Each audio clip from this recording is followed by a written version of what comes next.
สบายดีพี่น้องสู่ทุกคนทั้งฝั่งไทยฝั่งลาวมื้อนี้เบ้ากล้องมาพบมาเจอกันกับพ่อแม่พี่น้องอีกแล้วพี่น้องหลังจากที่ห่างหายหลายมื้อหลายเว้นเนาะพี่น้องบ่ได้อัปเดต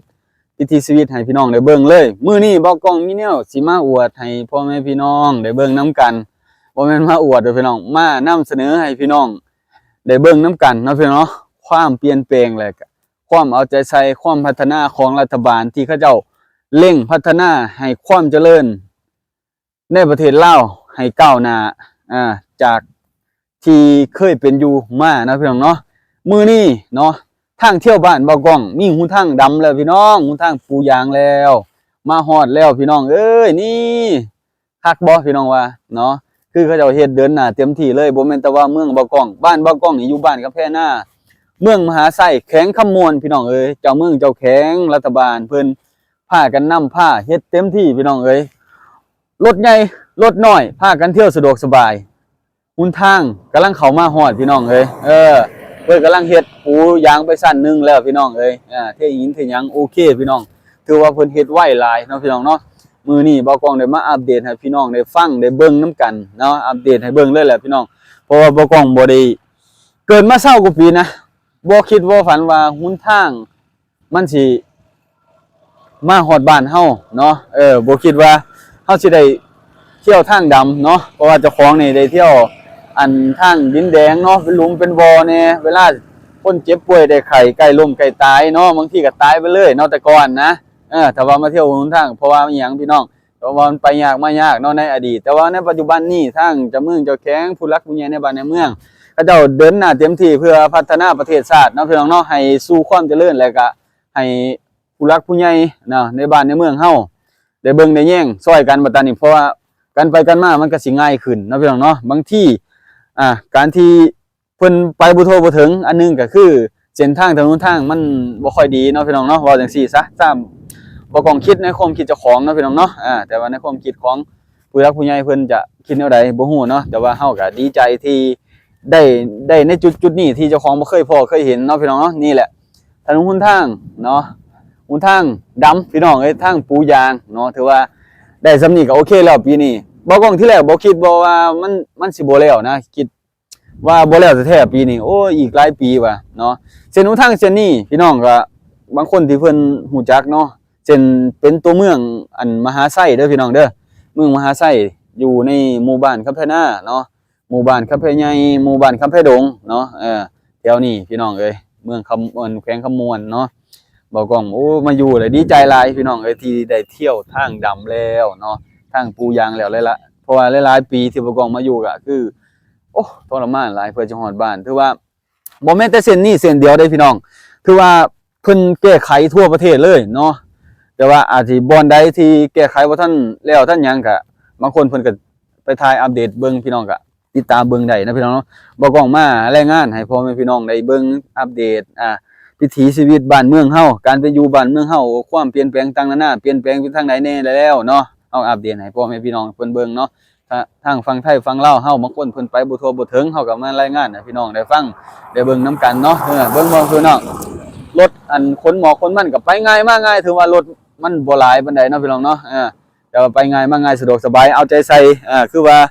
รัฐบาลเฮาบ่ทิ่มบ่ปะก็โอเคแล้วเนาะพี่น้องเนาะเพิ่นเอาใจใส่ให้ประชาชนเฮาก้าวหน้าไปนํกันเนาะพี่น้องเนาะเพราะว่าการลงทุนต่างๆนั้นน่ะนายทุนต่างๆนั้นน่ะที่เขาจะมาลงทุนเนาะบ่แม่นว่าแต่ประเทศเวียดประเทศจีนประเทศไทยเนาะแต่ว่าถนนหนทางแบบนี้ผู้ใดเห็นก็อยากมาลงทุนแม่นบ่พี่น้องเพราะว่ากันไปกันมามันก็ง่ายสะดวกสบายนักท่องเที่ยวเพิ่นก็อยากมาเล่นมาเที่ยวก็เห็นภาพแบบนี้เพิ่นก็อยากมาเล่นมาเที่ยวแม่นบ่พี่น้องกันไปกันมามันง่ายบ่แม่นว่า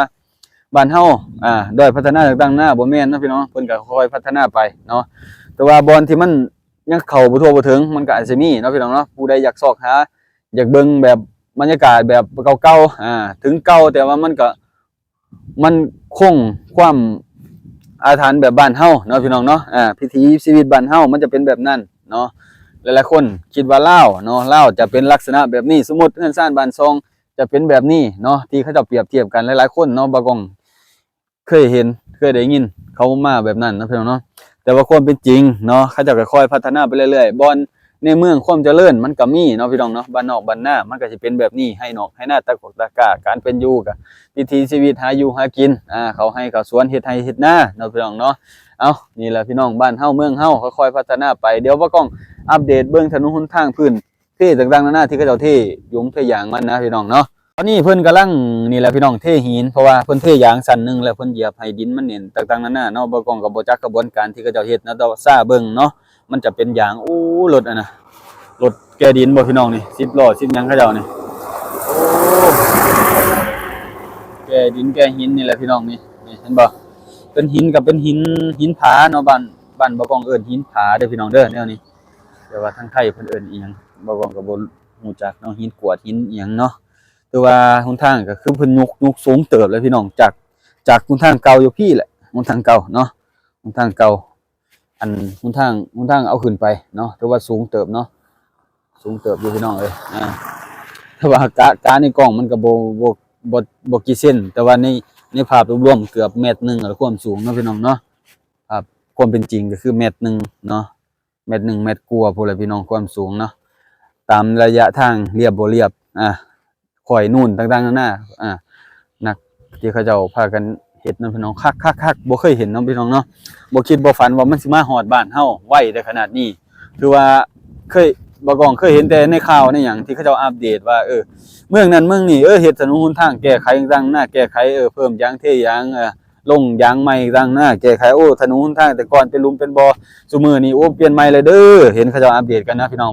บ่คิดว่ามันจะมาฮอดบ้านเจ้าของไวขนาดนี้คือว่ารัฐบาลหรือว่าการนำตั้งหน้าเจ้าเมืองเจ้าแข็งเนาะเพิ่นเอาใจใส่ในการสัญจรของประชาชนและก็การอันต่างๆนานานะพี่น้องเนาะคือว่าค่อยๆพัฒนาไปไกลแห้งแล้วถนนหนทางนี่ที่ว่ามันผ่านดินดอนของชาวบ้านนี่ก็สิเริ่มเป็นราคาหลายเด้อพี่น้องนี่คือสมมุตินี่เนาะอันนี้ให้พี่น้องนี่หนทางดำมันผ่านี่หนทางเว้นหน้าทงนี่ดินตอนนี้มันก็สิเป็นราคาอาจสิสูงขึ้นเนาะชาวบ้านเฮาอาจสิสู่ราคาบ่ได้นอกจากนายทุนหรือว่าคนมีเงินมีค่ำเนาะเว้าหรือคนมีเงินมีค่ำเนาะเขาซื้อได้เนาะชาวบ้านหาเช้ากินค่ำคือซุมเฮาอาจสิแตะต้องบ่ได้เนาะในภายภาคหน้าเนาะอนาคตนี่คือแหละพี่น้องเอ้ยนี่แหละดินแถวนี้น่าสิเป็นราคานะพี่น้องเนาะเพราะว่าอันเส้นทางเส้นนี้มันไปเวียดนามได้พี่น้องเอ้ยมันไปทางบุรพาเนาะเวลารถสัญจรต่างๆนารถขนส่งต่างๆเนาะก็จะมาผ่านเส้นนี้อาจจะเป็นหนทางเที่ยวลักก็ได้เนาะพี่น้องเนาะในมือหน้ามือในความพัฒนามันบ่แน่บ่นอนพี่น้องเอ้ยมื้อนี้เฮาเห็นอยู่ไร่อยู่นาหนทางเป็นแบบนี้ในมื้อหน้าป๊าโตความเจริญเฮาแนมบ่เห็นนะพี่น้องในอนาคตเนาะแต่ว่าปัจจุบันเนี่ยเฮามีแต่เฮ็ดดีที่สุดเนาะพาพ่อแม่พี่น้องมาเบิ่งนี่แหละเนาะภาพโดยรวมพี่น้องเอ้ยในปัจจุบันนี้เนาะในเขตเมืองมหาไซแขวงคำมวนพี่น้องเอ้ยนี่แหละพี่น้องเอ้ยคักๆบ่กล้องก็เห็นแล้วก็ดีใจเนาะแล้วก็ชมเชยให้อันแกนนำผู้หลักผู้ใหญ่คักๆอยู่เนาะบ่ว่าเนาะพี่น้องเนาะเฮาก็เอาใจสู้ซอยกันนะพี่น้องเนาะเบิ่งซอยกันในจุดใดพัฒนาได้ก็พัฒนาซอยเพิ่นเนาะฮู้อยู่ว่าเฮาก็แกนนำตั้งหน้าเพิ่นก็อยากให้พัฒนาประเทศนั่นแหละพี่น้องเอ้ยอยากให้คนลาวอยู่ในจุดที่พออยู่พอกินเนาะถือว่าคนลาวเฮาก็โอเคนะพี่น้องเนาะพากันเฮ็ดไร่เฮ็ดนาแล้วก็พากันมีอยู่มีกินเนาะ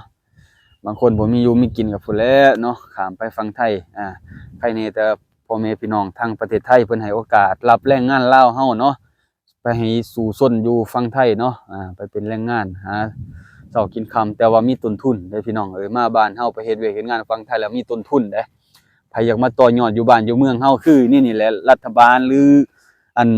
ผู้หลักผู้ใหญ่ในประเทศเฮาพัฒนาให้แล้วลูกหลานไปเฮ็ดเวียกหาเงินว่าบางทีมาลงทุนในบ้านเจ้าของได้ปานนั้นเจ้าของมีที่มีทางอยู่แล้วคนลาวเฮามีที่มีทางเด้มีที่มีทางไว้ทำมาหากินเนาะในอนาคตแต่ว่าที่ทำมาหากินแต่ว่าเฮาบ่มีต้นทุนจะไปต่อยอดมันเนาะพี่น้องเนาะนี่แหละพี่น้องจุดที่บ่กล้องออกมาเว้านะพี่น้องเนาะแล้วก็พัฒนาดีแบบนี้ดีเนาะก็ว่ามาฮอดบ้านเจ้าของก็ว่าดีนะแต่ว่าปีนี้บ่กล้องก็เคยพ้อเคยอีหยังมาหลายอย่างแล้วพี่น้อง อันนี้บ่กองดีใจอันหนึงก็ดีใจคือว่าบางทีนักท่องเที่ยวทั้งต่างประเทศฝั่งไทยหรือผู้แหละพี่น้องเอ้ยฝรั่งเนาะเขาจะเล่นมาเที่ยวแต่ก่อนเคยโอ้ยสงสารเขาเจ้าที่ตนเขาเจ้ามาเล่นบ้านเฮา